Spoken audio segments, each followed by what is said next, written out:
will hurt your feelings. Girl, say what's on your mind, okay? Girl, did your George. What? Wait. Unlike you, I don't have to the top. George, he's the one who said he had to pay you when he met you. Angela, I don't even know what you're talking thought about. The bodies that Angela is putting on Shamea. What happened to the Hawks and the Falcons? Why does Angela know everything that's happening with Shamea's vagina? If you weren't playing, you would have had Fangela in stores by now. All y'all just listen to her call me a whore pretty much, and say I was cheating on my man with George. Can we all agree that she said that? I'm going off him saying he paid you.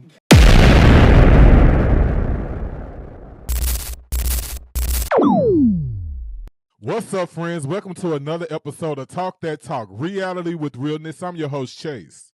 And I'm your host, Kels. And listen, if y'all love all things reality TV, Real Housewives, and specifically right now, the Real Housewives of Atlanta, baby, this is definitely the podcast for you. Friend, what's going on, child? Y'all loving the show just as much as we are this season. Yeah.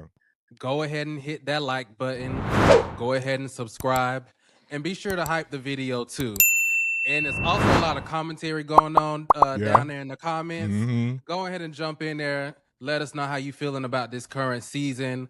Who you siding with, who you not riding with. And let's keep the conversations going. And friend, let's get into the recap. Friend, let's get into it, baby. Season 17, episode number 13. And friend, in the words of Mary Cosby, ooh, it's a lot going on. Ooh, a lot going on. It's a lot going on, friend. But look, before we get specifically into the clip of the week, let's just get to how we even got to this point, child. Now, the ladies have opened up the episode, traveling to Scotland, car rides, they're enjoying the scenery and connecting with each other. Now, friend, the ladies get to the castle, child, and while Porsha and Phaedra are going to walk around and check out the rooms, the other ladies have a little powwow at the table for lunch. And Pinky announces that she's going to move forward with Shamia in the role of Trina in her movie. Child, congratulations, Shamia, for your big role, boo. Fred, what's going on? What's up now? So what stuck out to me when I'm watching that scene was everybody was happy for Shamia except for one person.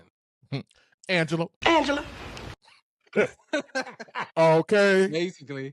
So that already out the gate, I was like, okay, now I know y'all have y'all differences, and most of the girls got their differences with Shamia right now, but everybody was just congratulating her still. So I'm like, well, girl, why you couldn't clap your hands together and be happy for her in this little moment of time? So that already kind of had me looking at her sideways, and I'm like, am I sensing jealousy? And then a step further, when she made the comment and was like, oh, we should all do a cameo. And Pinky was kind of like, yeah, but I was like, I'll do a cameo. Like, oh, now you want to be a part of the project now? Because Shamia's a part of the project. Like, you want your name thrown in the bucket because hers is now? I didn't like how that looked. The options were not cute. Listen, friend, when I tell you that Angela got that size 11 on Shamia's neck, she ain't letting Shamia get no breathing room. And unfortunately, as we see throughout this episode, in my opinion, it really does not work in her favor. So, child, before we get into that, though, finally, Kelli is finally trying to let that wall down, and she's actually more likable when she finally opened herself up to be more vulnerable to the group. So, I was so excited to see Kelli finally open up, tell the ladies what she's got going on, and child, once again, when Kelli was saying how, she was appreciative of Phaedra, child, and we know who again was like, child, she only doing a speech because she getting free counsel or something like that. Yeah. So. I was like, okay, now, Angela, that's another strike, bitch. And then I think it was Cynthia that said something about how they're all there for her. And Kelli was talking about how I hear you, but it don't always feel like that. Way, you feel like if you tell somebody something, they're going to throw it back at you. And here come Angela, barging in the conversation, kicking the door down, boom. Well, and it was very much given what about me energy. Like, well, don't nobody stand up for me. Like don't nobody have my, and it was like, I was like, Angela, like, are you okay? Like, what is going on with you today? Like, what's happening right now? Like, how did you see it? Because I was just thinking to myself, like, why does it feel like she wants attention right now? Or like she's upset? Right. Yeah, the comment she made, she felt like something like she was the least represented in a group or something like that. And everybody was like, huh? What does that mean? So, but I will say, to her point, I do think what she's saying is very true. Nobody ever comes in and like two-step behind Angela like they would do a Porsha. So I get what she's saying, but is it worth saying that in this moment? No, it just doesn't make sense. Like for me, and I can't believe I'm saying this shit, this is Kelly's moment. This is Kelly's moment. I don't know if somebody talk to her behind the scenes, be like, look, you got to learn how to figure out how to move forward with these ladies, and she's finally doing that. So yeah, Angela, this just was not the moment there, though I do agree Angela don't have backup. Now she got Drew as her good girlfriend, but Drew don't be backing up Angela how I see Angela would want her to. So I understand what she's saying, but again, was this the moment to say that? No. And this is what I was saying earlier about her butting in, not the situation with what I mentioned earlier about Angela, because that's a little later on down in the episode. But yeah, so Kelly also brought up during that moment, friend, that were girl, when the situation happened last year at her lunch or whatever that was, that she had protected her and put the boy out. And Angela's like, but girl, you can't say you protected me, then turn right around and say that I the one who set that situation up. It's funny though, like when Angela said that, I was just like, well, damn, this just goes to prove like these women don't think that highly of Angela in terms of like being honest, being a straightforward person, to think that she would set that up against herself. And then you couple that with the situation with Phaedra and them saying like she set Charles up because she threw him in that. And then the way the episode played out, it's like, who have we been capping for all along? Like, so stupid that I fell for it. I know. Come on, I don't know two this pies woman. in the face. About 2 pies in right now. Right. Child, now friends, let's keep it on moving, child. Now Shamea confronts Angela and say, look, I need you to stop calling around investigating people about me or investigating me trying to get information on me from other people. And baby, here we have George. Friend. Child.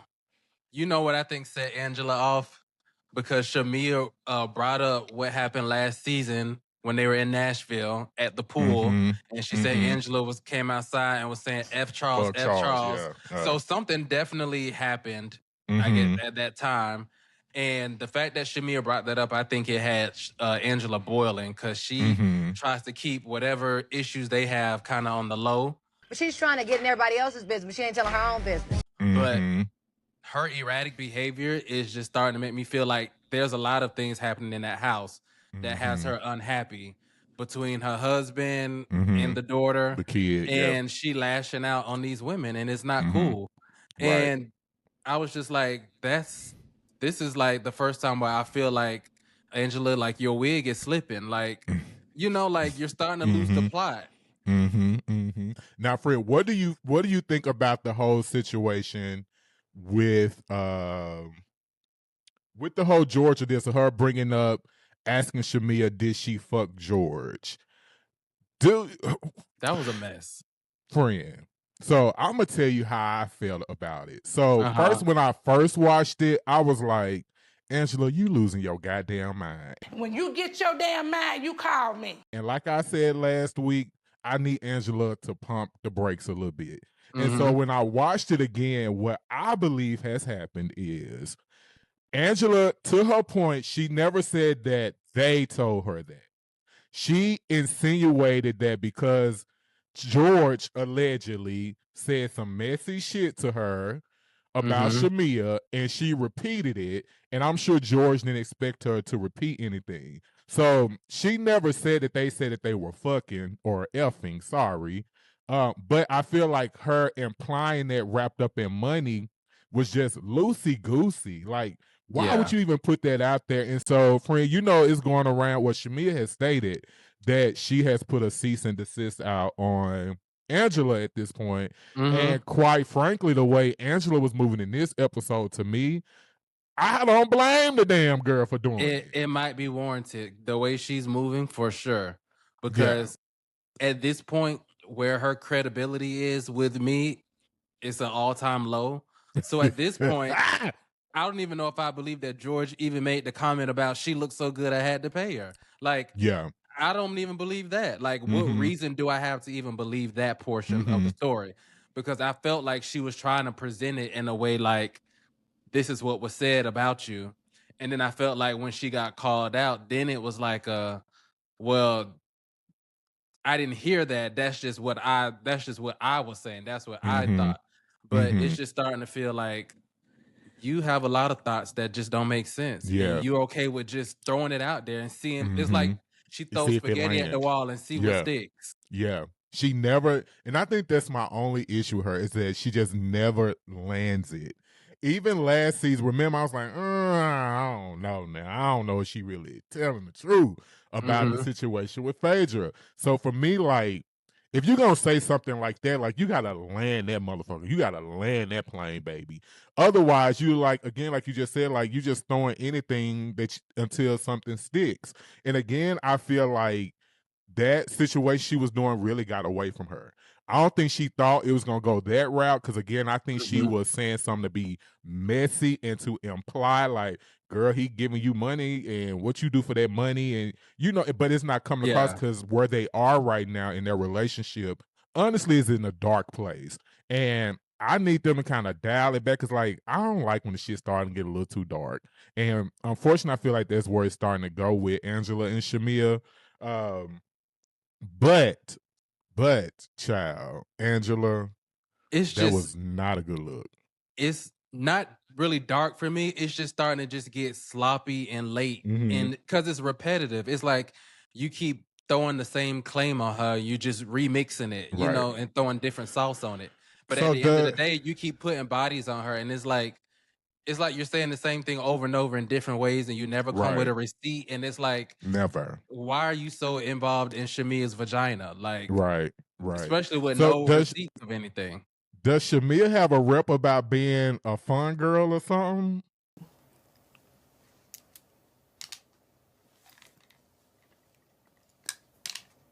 Because she nailing that home that Shamia be in the streets. Like, she out there like that. I don't know, but the thing is, no one has came in Angela's defense, whether in person or in confessional, and even gave an inkling of, like, it might be true or that they've heard the same thing. Yeah. And so, but here's also, too, again, watching this episode over again, and this is just me making an assumption about Angela. I think Angela's way of trying to read a person is like trying to tell them, like, who they are, what they do, without actually saying it. And what makes me feel that way, when we get later in the episode, remember how she told Pinky she got a woman in the basement, a wife in the basement? I don't think she was meaning like exactly a woman in the basement. I think she was trying to say, like, girl, you really like women. You don't really want to be with no man, no way, because we know you've been in a long-term relationship. So I just think Angela's way of reading people may be a little different. I'm trying to give my girl the benefit of the doubt. But again, when you say those kind, especially the kind of accusations she putting on Shamia, I just think you just you got to be careful with that, boo. Child, I ain't saying I still like Angela, but I ain't giving her no benefit or a doubt. I'll give you this right here. I ain't here for it. I'm not here for it. I don't like the way she moving. I looked at her in a different way. I held her in a higher regard. I looked at her as like a classier woman that was giving that classic housewife vibe. I love the way she would read somebody, but this past episode, I'm looking at her different. Like, I felt like some of the digs she was throwing was kind of like below her. I felt like I don't know. It wasn't her best performance for sure. So, Fred, before we move on from that, why do you think like the ladies like aren't calling her out on it? Like if they see that happening, why do you think they're not calling her out on it? That was something that I was questioning too as I was watching it. The first thing I was questioning was Drew was kind of chiming in a little bit. Cynthia said a couple things. So I was like, Angela's side of the table is jumping into the conversation. Shamia's side of the table, crickets. And it's always that way. So I noticed that. And then my other thing I noticed too was as you continue watching the episode and you start to see like no one believes the shit Angela is saying. Right. But the people that are her friends, you know, her side of the table aren't holding her accountable. So what the hell is that about? Right. Now, friends, so before they move on to go and look at their rooms, Cynthia in this moment said something so key to me. And she basically said that Shamea is the one who has the power in the group to actually bring the group together. And when I sat back and thought about it, I was like, that's really fucking true. Because one, she has the relationship with Cynthia, with Porsha, and honestly with Drew, because she's had those previous friendships with them. But she has to do the work in order to mend those relationships. And she also have the other girls who are on, I'm just going to say Team Shamea, who support her as well too. So really she is the middle person that could bring everybody together. But child, she can't get out the way of her own self and all the drama that I don't know if she really see like what her place really is in this friend circle. Yeah. But I think that ultimately, if she just made up with Porsha, I feel like it would fix everything else. Because honestly, I feel like all the rest of these women are all just underneath Porsha's wing, and they just going along with what she want to go along with this season. And Porsha just like chilling. She making funny comments and confessionals. She's giving us like good. She's just being entertaining while everybody else is fighting, and she's just sitting back quiet. Right. And the girls are doing her work. Baby doing the work.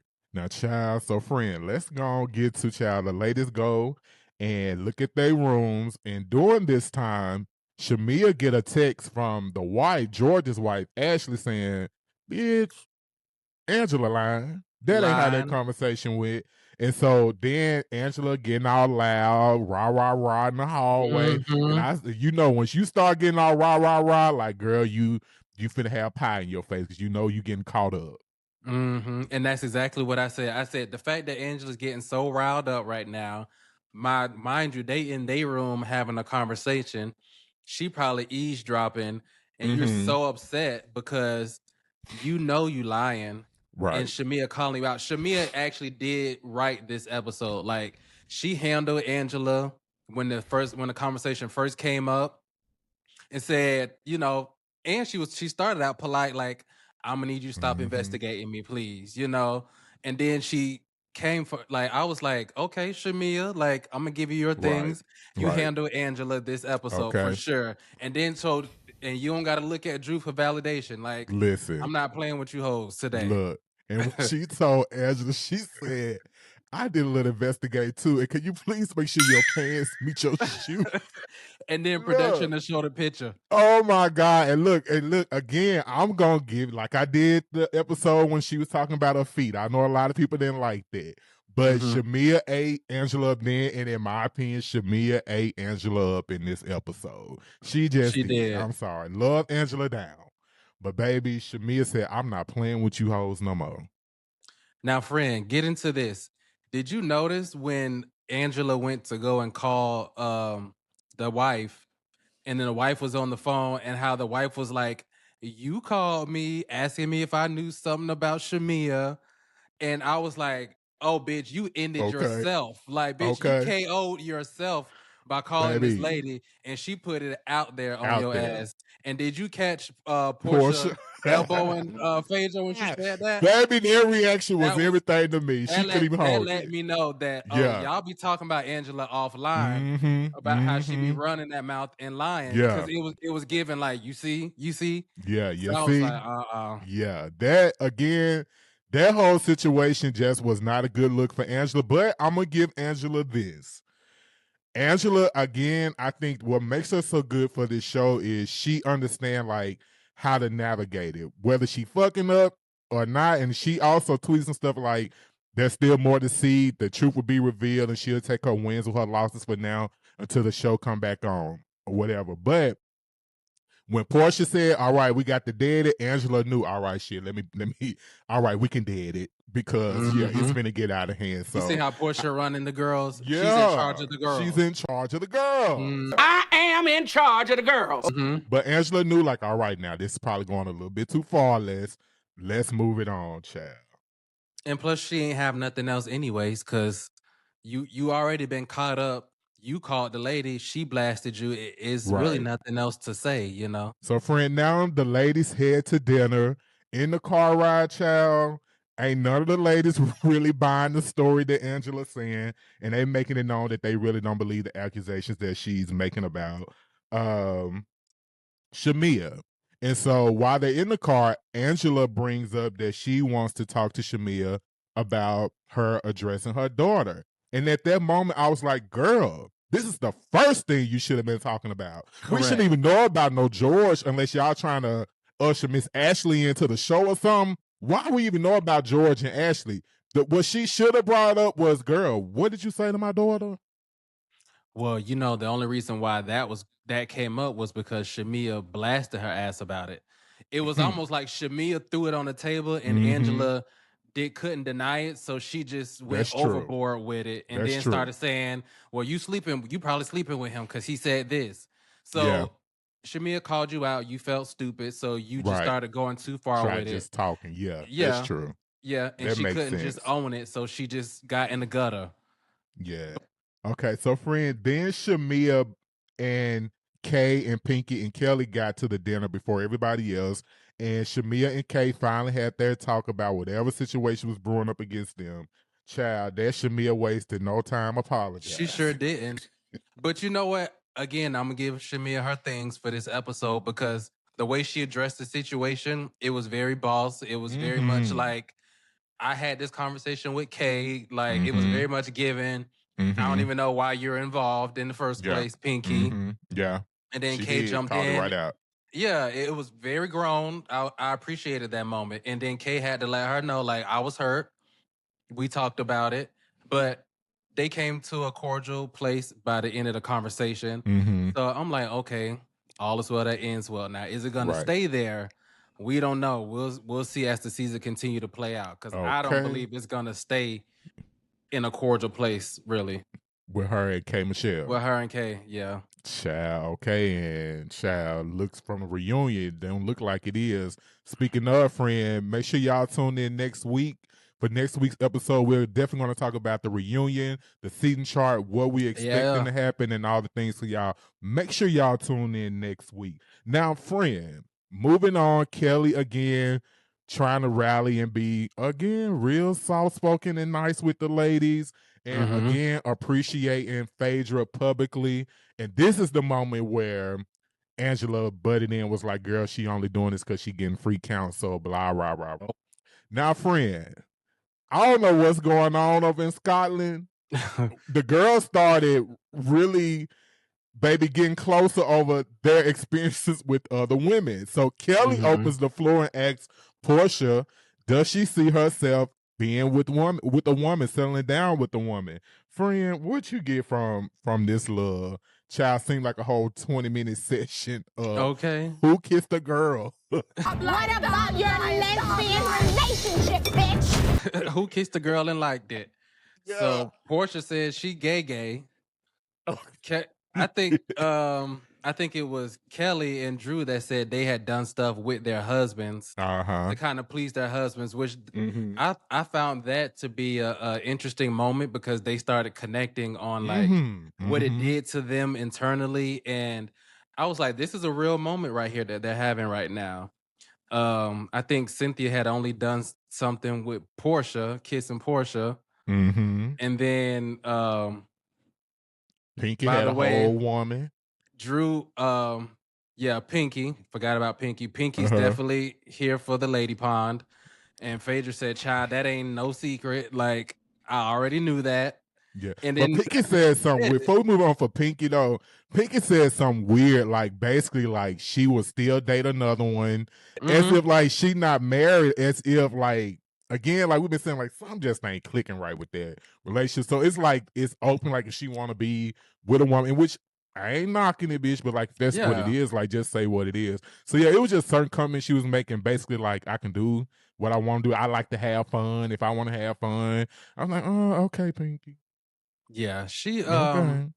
after she said it, I was like, it kind of makes sense. Like I could definitely see it, you know, because she's kind of like her personality seems like she's very kind of like dominant. So like I could see that. And then that damn Drew, stay lying. You full of That's what you are. You full of Now take that to the bank and cash that damn check. You already know. Yeah. She want to Drew continue this said narrative as if she don't be with women and she ain't into that. But yet production love to pull the receipts from last season. Yeah. Because you had plenty of things to say about this female that you were dealing with last season. So I don't know why she act like it's not on tape of her saying these things. Right. And Porsha looking like, girl, quit lying. Right. Like quit lying. But Porsha Now, kept what it about cute. K. Michelle said she was in a relationship with one, but she didn't want to be gay no more. I'm not gay no more. I am delivered. Child, she's still gay, ain't she? Ain't she doing stuff for her husband and women? Child, who knows what K. Michelle Ain't doing? no telling what K. Ain't no telling what K doing, child. And honestly, like K sitting at that table, I was like, I don't think she really fit with that group of women because she just sit on the side. And I understand the whole people be like, well, some people try to figure people out, but girl, we need deep. If you ain't figuring this out and ain't jumping in the ring now, like maybe you don't fit in with them. And I'm not meaning that in a bad way. Like they may not just be the type of girls for you to be around because she is a mute. Maybe she just needs to find her footing. Maybe she can is find she her looking footing. for it? I don't feel like she's even looking for the footing. I think that's what she's doing. She's looking for the footing. She's missing what's happening in the conversations. But I think if she sticks around for another season, hopefully she'll give us what we thought we was going to get this time around. I ain't too confident. So if she come back, then we'll see what happened. But I think she should come back. But I'm just not confident like in her ability to entertain with this specific cast. With the Housewives in the Housewife franchise. I think she, I don't know. Well, let's say that for the mini pod. Okay. I'll say that because bitch, you know I'm ready to go in on her because like girl, like you just sitting at this table ain't saying nothing. And like the moment that I feel like she could have really like tapped in was the moment with her and Shamea. But they so worried about not making Shamea look bad in front of the other girls because they know the other girls don't really like Shamea. That like I feel like she missing her opportunity to really show up in this episode. Like it's okay to disagree. The goal is going to be to find the common ground, but girl, we want to see the disagreement too. Not you only telling us in the confessional that Shamea makes sure to tell you how much her friendship costs to you. We want you to say that to Shamea right there, right now in front of the group so we can get everybody else's situation that chime in too. Like, bitch, we need that too. Like, I just hope if she does come back that she learn how to really navigate this particular show. Now, you're not going to want to talk about this because you love you some Drew, but can we talk about her failed moment? Which one? When she tried to bring up, after Shamea said she ain't had no lesbian experiences, and Drew was like, well, Porsha said that you kissed Candy. Yeah. And she's like, I did kiss a girl. I didn't kiss Candy. And I don't know if I believe that because I still believe Porsha on that one. But I did laugh when Drew did that, but I also was like, Drew, you are messy as hell. Drew messy. Messy. And this was the bigger thing that I saw. This was another moment where I had to give Shamea her things because everybody been riding Shamea ass all season. But this was a moment where she was vindicated again because she's the one that has been saying, y'all keep bringing Porsha up to me, and that's why the conversations always go left. And we have it front and center, a receipt of Drew putting Porsha in the mix of something she's talking about with Shamea. However, I will say this. Yes, I think Drew was being messy, but I think Drew was doing what needed to be done in that moment because just like K. Michelle on one end with a first chair quiet, Porsha on the other end with a first chair quiet. And so I feel like in that moment, instead of Porsha being like, you ruining the mood because Porsha don't want to deal with the issue with her and Shamea, which is the red flag in the room. So is my girl being messy? Yes. But I think she's being messy, rightfully so. Like, can we get some interaction between y'all? Like, what's this? Didn't she say you slept with him? You was kissing a woman, Candy specifically? And for Porsha, in my opinion, to jump in and be like, you ruining the mood, needs to be an eye opener to a Drew. Like, girl, stop capping for Porsha so much because she gonna throw you on the bus when you getting ready to usher something else in that she actually got to clock in and do. So get up out my girl now. Epic, which ultimately concludes to it was an epic fail. Loser.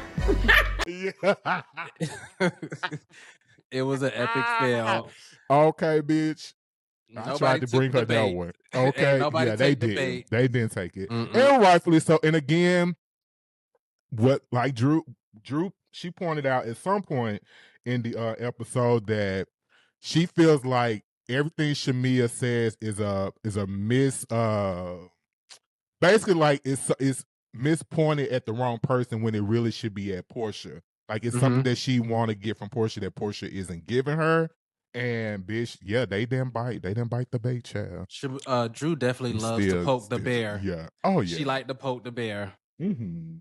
And what was that confessional? What was that confessional look she had though? Do you like that? I did not. Casper the Ghost makeup and that black wig. Yeah, but you know, but to her credit, that's when she had that body done, so she a little puffy. She's a little puffy, but honestly, for me, it's too much hair and no neck showing. Like you can't have all the heavy hair and don't let nobody see your neckline, child. Because and who did her makeup? She looked awful. She looked like Uncle Fester. No neck, white face. It was not good. We saw the team. Child, not good either. Sorry. Okay, yeah, I didn't understand the bodysuit with the cardigan. Yeah, that wasn't a good one. But that's still my girl though. You know, I love me some Drew, child. But after that situation, I think this is where Angela decided to address the whole daughter piece. And like you said, this was the only thing that she really should have been talking about. But long story short, yes, Shamia was wrong for that. We talked about that last week. She did own up to it. I think she did apologize for it too. But it went from that to back to the George thing. And Shamia took this moment to let me just wrap this all up. In a bow. Pinky, go ahead and read the text message because you messy and you love to stir the pot. So she happily read the text message. And Shamia was vindicated. And the first thing I noticed, Porsha said, I'm going to need the audio book. And everyone was laughing. And I was like, this is the reaction that you get when you're not liked in the group, even though you're right. It was like a jokey thing because they cool with Angela. But it's like, if this was anybody else, it would have been like a damn, like, you know, that's fucked up. Like, really? Like, what? It was just like everybody was laughing. And I was like, y'all kind of do Shamia wrong. Like, this is my first time where I'm really seeing like the optics and y'all really like X Shamia out of the group. Not saying that she don't have her faults and her wrongs, but I didn't like how that looked because nobody had nothing for Angela after she proved that she was lying. Right. There is favoritism in the group and on their regard. I do agree with that. But I also do feel like that the position where Shamia is in right now has a lot to do with herself. I feel like Shamia is in this position that she's in because she lost the plot. She lost the plot of who she was to the show, what she actually brought to the show.